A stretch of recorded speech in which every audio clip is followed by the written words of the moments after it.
საღამოშიდობის ქალგანმავლობის პრეზიდენტი. დიდი მადლობა რომ დათანხმდით ინტერვიუს. ხოთ.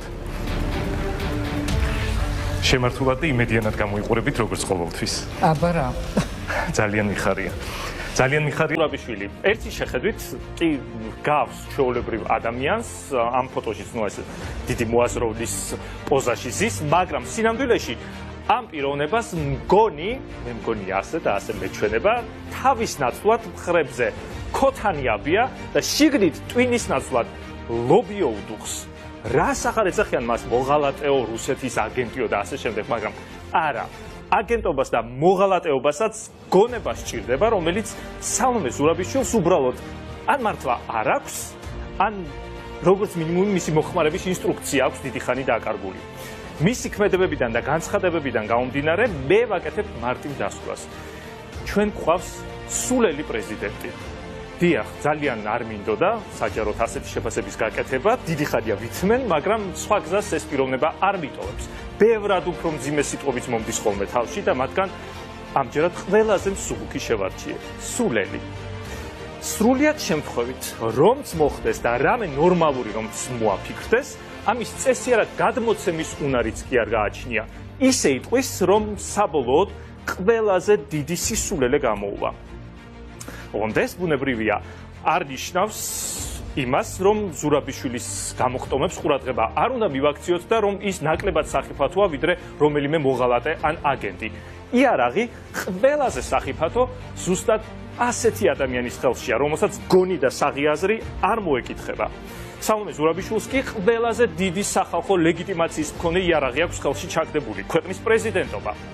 და გაუჩერებლად ისვრის ყველა მიმართულებით, თანაც ისე რომ ვერც გათვლის სად გაარტყამს მომდევნო ტყვიას, იმიტომ რომ მისი ქმედებები ჯანსაღ ლოგიკას უბრალოდ არ ექვემდებარება.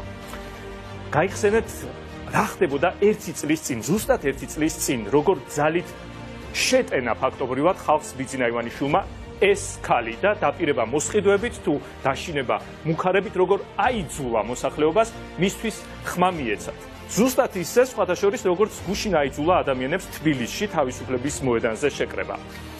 ნუ, ფაქტია, რომ პირველი წელი ავად თუ კარგად გადავრჩით და ჯერ კიდევ ვარსებობთ.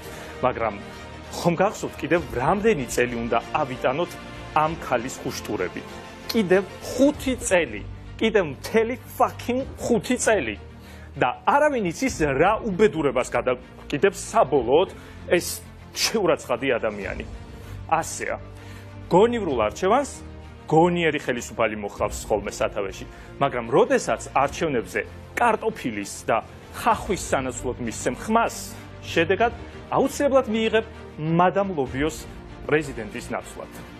ასე რომ, რაღა დაგვრჩენია ხალხო, მივირთვათ ჩვენს მიერვე შეკვეთილი ეს არაჩვეულებრივი კერძი, ცხელცხელი პირდაპირ ქოთნიდან. ოღონდ ყურადღებით ვიყოთ, ლობიოს ქოთნის ნაცვლად ბოლოს ღამის ქოთანი არ შევქჩეს სუფრაზე და შესაბამისად ლობიოს ნაცვლად შიგნით ის რისი სუნიც იდგა რამდენიმე დღის წინ პარლამენტში. კარგი, გააკრეთ, აღარ გვინდა. მე ვარ გიორგი გაბულია, ეს არის პოსტფაქტუმი, თქვენ ხართ თავად.